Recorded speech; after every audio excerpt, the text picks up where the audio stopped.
chunk of his army. coLqxc now had about 50 supply. He's going to go ahead and continue to move forward, and I'm surprised we still haven't seen any nukes at all. Oh well, the Ghost is a very useful weapon, and in comes the flank from FTaTcFantaSy from behind. These Marines, wow, stimming. It looks like he's going to be cleaning up all of these units from coLqxc, and very, very nice play there by FTaTcFantaSy. Wow, did you see those EMPs on the Marines? You don't, even though they don't have any energy, it's because like if you EMP like a human, then you can't have any kids because the sperm like. So I guess you're like, I'm gonna die, but you're not gonna have any kids, damn it. Wow. So coLqxc pretty evil with those ghosts, man. Yeah, he's pretty nasty, and I mean he's kind of running out. He doesn't have as many ghosts left. Looks like he's just going pretty much strictly Marine, tank, and medevac from now on. And this seems to be the Terran standard. FTaTcFantaSy have a large composition here of tanks and medevacs. He's going to find that sad as, you know, medevacs can't really heal tanks. Not a lot of Marines are doing much. The medevacs are just pretty much giving some air coverage. I think you will be cranking out, and look, at this point, I love it. coLqxc is upgrading autosec high tracking. That's when you know you've gotten to the late game, my friend.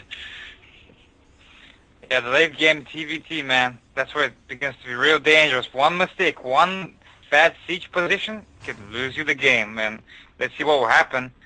With coLqxc again, look, man, forces supply ahead, and FTaTcFantaSy now. FTaTcFantaSy is really good with like sneaking up on coLqxc. That's a real pro to him right there. I mean, he has been really good at sneaking up on coLqxc and getting the advantage position there.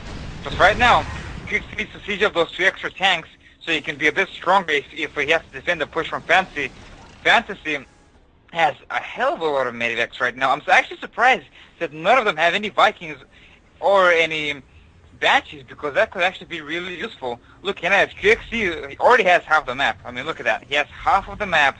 He's even making 3 extra command centers, and speaking of that macro, he just kicked into hyper mode because he's going to triple expand very soon.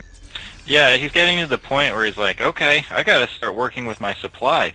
I wouldn't be surprised if he went and stacked about, you know, 10 to 20 SCVs after those command centers are done, and he's just going to go ahead and mine with mules after that part. Also, that'll give him plenty of scans. At this point, these guys are full, and I think exactly what you said, Addicted. They're missing a few of the unit compositions that they would prefer, which are Vikings, Banshees. I'm sure coLqxc's like, I can't build any more ghosts right now. This isn't fun. So, yeah, just volleying for position. It looks like coLqxc is going to be moving out across the map. You better watch out. All of his medevacs are completely under those Marines and out of position, and one will go down, almost 2. At this point, it seems FTaTcFantaSy is just one step ahead of him. He knows exactly what was up. It's a back-and-forth game, and then, like, ooh, who can siege first, who can stim first? It's kind of interesting to watch, and a big engagement here in the middle. Oh, tanks down left and right. I don't even know what's happening right now. It looks like the Marines for coLqxc survived for a super long time, but the supply is somewhat similar, and all of a sudden coLqxc is restocking it because, you know what? coLqxc can make 20 Marines at a time from all of his barracks. Even has a bunch of SCVs not doing anything. Oh, as I say that, he's like, oh, there you go, lazy SCVs, go back to mine somewhere else. And look at it, he's getting triple orbital commands. Yeah, he's getting triple orbital command. He's gonna have crazy amount of mules.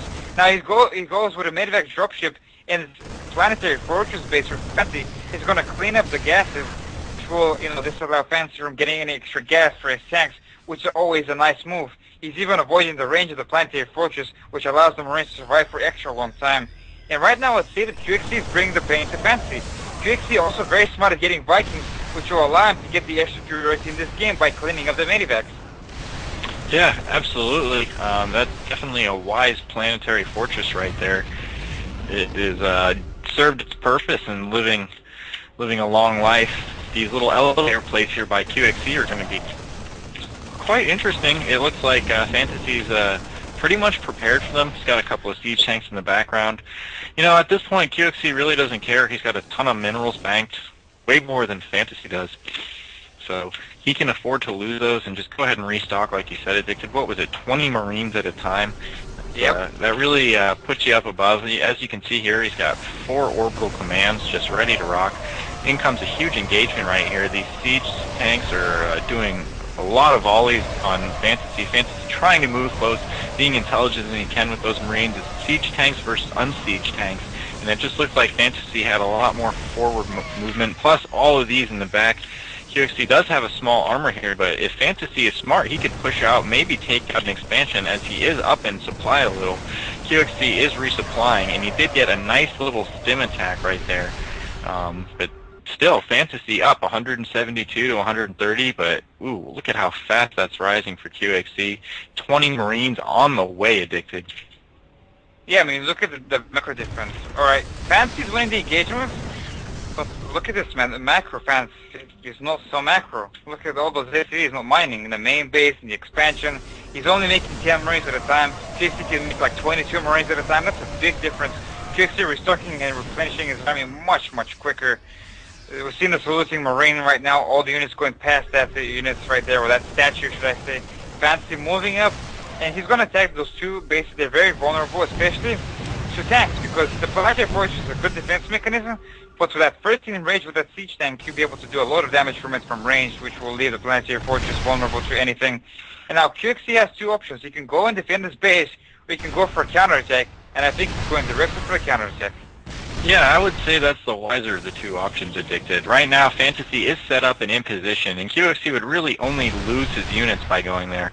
Right now, he's going straight for the middle, and it's smart. He scans. He knows. Fantasy probably has some reinforcements there waiting. So what is he going to do? He's going to go for the exact same side that is getting attacked on his. It's almost a mirror right now, and Fantasy is knowing he's trying to volley into position. He stims.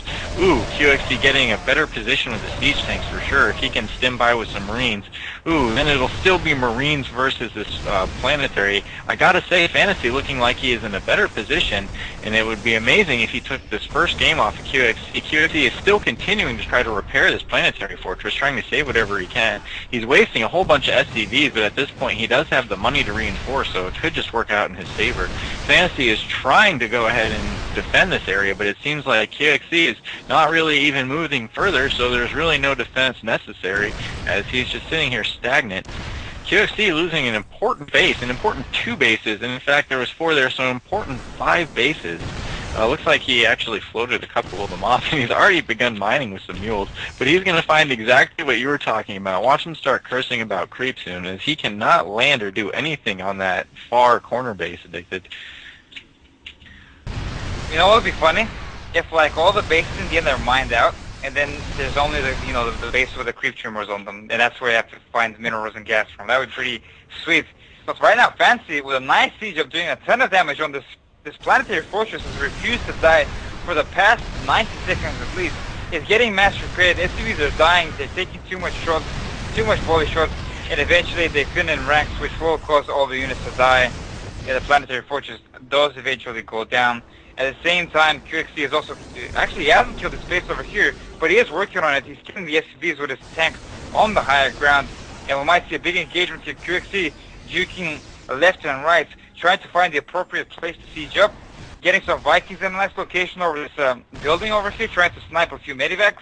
There are a lot of medivacs full of energy for Fantasy, which means he can actually heal his Marines very quickly, very efficiently, and this TVT it's a really long-winded one, man, and oh my god, his Marines are suiciding from QXC. He's running in there, and that was such a poor choice. I think Fantasy needs to siege and move up right now because he has a supply lead. Yeah, this is a ridiculous game, and we just got an update. It seemed that Idra was taken out 0-4 versus Alive. He didn't even win a single game versus Alive, so if you're just joining us from that game, welcome. This is the NSL Team California Qualifier. This is the finals, the last game, but this is the first game of the finals. We do have a best-of-5 going down, and it seems that Fantasy and QXC are duking it out. They continue to trade armies here in the middle. It is Marine, Tank, Medevac, and finally, as you requested, Addicted, a Viking has found its way onto the map, and it's doing a little damage there. It's already seemed to weaken some of these Medevacs here for Fantasy. And I gotta say, Fantasy is really giving QXC a run for his money. We're 34 minutes deep, and it's quite amazing. At first, QXC was out out-macroing Fantasy, but then Fantasy just was getting a better engagement every time and winning, and he ended up taking out a few bases. of QXC's, and QXC has just managed to hold on, but a couple extra drops going down here, and Fantasy is actually really thinning out the bases and numbers for QXC, but QXC just just popping up everywhere, not giving up, and he's got another base going right here. Wow, man, this is one crazy TV tech here. Look at the siege for Fantasy. It's like leapfrogging those tanks. And right now he's going to move up. He's going to stim right into the tanks of QXC, taking them out. The situation for QXC is looking very bad right now. He lost a bunch of tanks right now. This base over here got cleaned up. All of the workers there were cleaned up. Now he's going to get even killed. The tanks are going to make short work of it. Even if, wow, he actually lifts up, and the Marines will ignore that for a second. Actually, there isn't that many Marines there, so that's probably why Fantasy has moved up. At the same time, a draw from QXC right here in the 2 o'clock position. It looks like Fantasy is going to lose loads of SCVs. All of those workers will die. Nice job by QXC. And at the same time, Fantasy has yet again found, wow, how many mules is that? That's about 11 mules right there on that expansion. That's crazy. On that, only one base, 11 mules. And Fantasy has found that QXC wants to defend that base dearly. Will he be able to succeed? It looks like he will, and QXC making a very nice stand there and defending that base very successfully, and that will bring him a lot of income. Yeah, QXC definitely one of my favorite TVT players. Incredibly active, and you gotta give it to Fantasy, the underdog. He has just been battling. He's really trying hard, and he is not doing a bad job at all. He's staying up on his upgrades. He's 3-3 just there with QXC. He's macro. You know, he's been trying, but QXC continuing to take out his bases. At this point, it seems like both of these guys really, well, QXC now having 2 full mining bases as opposed to the only 1 for Fantasy. And another engagement in the middle. A good stim goes down, and it seems Fantasy seems that he's been bested, and he throws the GG. Wow. That was as macro TVT as you can get.